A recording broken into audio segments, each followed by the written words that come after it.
cahaya itu harus bisa memberikan penerangan kepada kegelapan.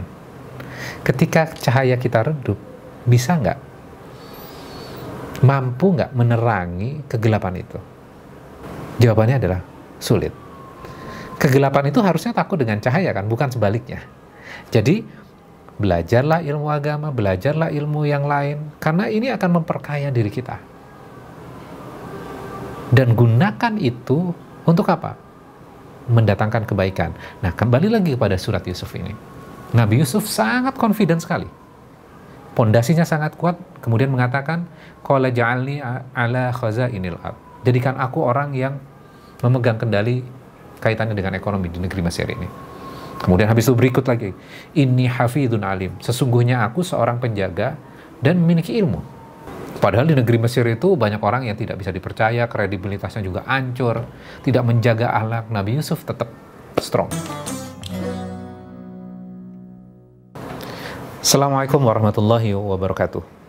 Para sahabat Quran, seringkali kita kan menemukan sebuah nasihat, dan juga kadang kita khawatir ketika kita bergaul dengan pemikiran-pemikiran yang di luar Islam.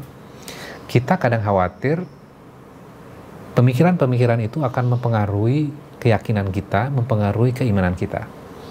Pernah mengalami seperti ini atau mendengar pemikiran seperti ini? Yuk kita kaji bersama-sama dari surat Yusuf. A'udzubillahi minasyaitonirrajim. Bismillahirrahmanirrahim. Qala ja'alni ala khazainil ard. Inni hafidun alim. Dia berkata, jadikan aku menjadi orang yang bertanggung jawab terhadap ekonomi dari negeri Mesir. Sesungguhnya aku adalah orang yang menjaga dan orang yang memiliki ilmu pengetahuan. Kita bisa belajarnya dari mana? Kalau kita lihat histori dari Nabi Yusuf ya, Nabi Yusuf itu kan besar bersama ayahnya yang seorang nabi, yaitu Nabi Yakub. Beberapa tafsir mengatakan bahwa Nabi Yusuf ketika dibuang oleh kakaknya ketika berumur 12 tahun. Dan tentunya berbeda-beda para penafsir ketika menafsirkan umur. Artinya apa? Bahwa usianya juga masih usia yang terbilang masih sangat muda, masih anak-anak. Nah, Nabi Yusuf dibuang, kemudian oleh kakaknya, tentu ada trauma di situ. Ada rasa yang tidak nyaman ketika dipisahkan dengan ayahnya. Kemudian akhirnya diperdagangkan, kemudian dijual di pasar ilegal, kemudian akhirnya sampailah di istana menjadi anak angkat dari pembesar di negeri Mesir. Kemudian dia tumbuh dewasa, kemudian digoda oleh perempuan. Kemudian digoda oleh perempuan dan untuk menundukkan dirinya, untuk melakukan perbuatan yang tidak baik, perbuatan zina, Nabi Yusuf tidak mau. Kemudian akhirnya Nabi Yusuf diminta untuk melayani perempuan-perempuan di istana karena perempuan-perempuan itu tertarik dengan Nabi Yusuf, namun Nabi Yusuf tidak mau. Dan akhirnya Nabi Yusuf dipenjara. Nah, sekarang kita lihat bagaimana seorang Nabi Yusuf gitu ya, belajar yang kaitannya dengan agama, berarti kan sudah ditanamkan oleh ayahnya ketika beliau Nabi Yusuf bersama ayahnya Nabi Yakub. Diajarkan kaitannya dengan pondasi yang sangat kuat dalam agama. Pondasi ini tentunya butuh proses untuk berpikir, butuh proses pemikiran sehingga dia meyakini dari apa yang dia pikirkan itu. Jadi keimanannya itu kuat gitu loh. Karena proses pencarian kemudian proses berpikir, dan kita bisa lihat kita bisa belajar dari orang-orang yang dulunya mereka adalah non-muslim, kemudian sekarang mereka menjadi mu'alaf. Proses mereka kembali lagi kepada Islam, itu adalah proses pemikiran yang dalam dan panjang.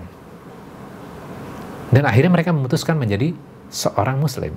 Dan ketika menjadi muslim, mereka sangat confident sekali gitu ya. Mereka sangat kuat pondasinya, kemudian akhirnya mereka karena pondasinya kuat, keingintahuan untuk belajarnya sangat tinggi. Dan menerapkan agamanya juga sangat kuat sekali. Kita bisa belajar karena pondasinya sangat kuat. Pondasi basicnya itu sangat kokoh. Nah, sehingga apa? Orang-orang yang memiliki pondasi agama yang kuat, karena proses berpikir yang kuat juga, maka ketika dia bergaul dengan orang lain, mereka tidak khawatir. Dia tidak khawatir. Bergaul dengan orang yang pemikirannya beda, bergaul dengan orang yang keyakinan berbeda, mereka tidak ada masalah. Bergaul dengan intelektual lain, mereka juga tetap sangat percaya diri. Mereka tidak merasa insecure. Nah, itu yang harus kita pelajari. Namun kadang-kadang kan gini, kita masih khawatir nih ketika kita harus bergaul dengan orang lain, takut merontohkan atau mengubah atau mempengaruhi keyakinan dan keimanan kita. Artinya apa? Bahwa keimanan kita belum kuat. Pondasinya berarti belum strong. Gitu. Dan kalau kita lihat gitu, pada generasi awal gitu, generasi awal Islam bersama Rasulullah gitu ya, the way Islam dibangun adalah membangun pondasinya, cara berpikirnya dulu. Ketika cara berpikirnya sudah tepat, kemudian matang, dan mereka berpikir yang kaitannya dengan Quran, akhirnya mereka tumbuh menjadi generasi Muslim yang kuat. Mereka mengorbankan banyak hal, hartanya, posisinya, mereka korbankan. Kenapa? Karena keyakinan yang kuat, pondasi yang kuat, akhirnya menumbuhkan batang yang kuat. Ini yang dilakukan generasi Islam di awal-awal. Nah, kita kehilangan proses ini. Dan akhirnya apa? Ketika pondasi kita tidak kuat, akhirnya kita dalam agama itu percaya dengan banyak tahayul. Misalnya contohnya seperti ini. Oh, kalau kita menikah di bulan tertentu gitu, maka pernikahan kita tidak akan langgeng. Jadi pemahaman kita terhadap Islam itu dibangun dari tahayul, di atas tahayul. Kemudian akhirnya misalnya gini, contoh yang lain misalnya, ayat kursi digantung di mobil supaya kita selamat. Bukannya ayat kursi itu dipelajari untuk apa? Menumbuhkan ketauhidan yang kuat. Ketika tauhidnya kuat, maka itu menyelamatkan kita. Nah, itu yang harusnya kita lakukan gitu loh. Namun apa? Kita mempraktekkan sesuatu yang sebenarnya adalah kita tidak memiliki pondasi yang kuat terhadapnya. Kemudian akhirnya agama juga kadang digunakan untuk apa? Untuk naik pangkat. Kemudian saya pengen posisi ini, saya pengen wanita itu berpisah dengan suaminya. Itu yang dilakukan.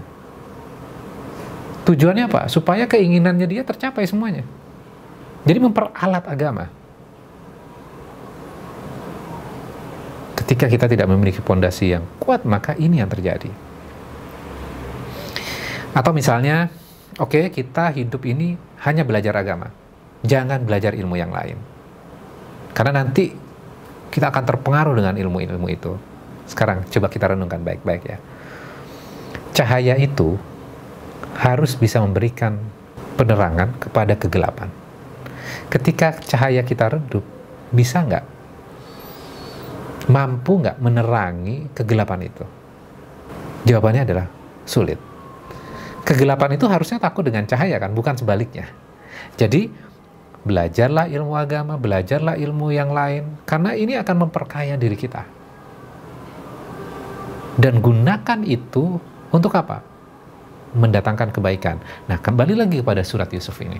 Nabi Yusuf sangat confident sekali. Pondasinya sangat kuat, kemudian mengatakan, qala ja'alni ala khazainil ard. Jadikan aku orang yang memegang kendali kaitannya dengan ekonomi di negeri Mesir ini. Kemudian habis itu berikut lagi, inni hafidhun alim. Sesungguhnya aku seorang penjaga dan memiliki ilmu. Padahal di negeri Mesir itu banyak orang yang tidak bisa dipercaya, kredibilitasnya juga hancur, tidak menjaga akhlak. Nabi Yusuf tetap strong. Oke, sekarang kita kesimpulannya. Muslim harus memiliki tingkat rasa percaya diri dan tidak takut dengan pemikiran yang ada di luar. Dia tidak akan takut mendengar pemikiran orang lain akan menggoyahkan imannya. Jika dia memiliki pondasi agama yang kuat, akhirnya keimanannya juga strong. Ketika masih menggoyangkan imannya, artinya belum menanamkan pondasi yang kuat. Ketika pondasinya sudah kuat, ketika orang lain memiliki pemikiran yang 99% salah, maka kita masih bisa melihat orang itu masih memiliki 1% pemikiran yang benar.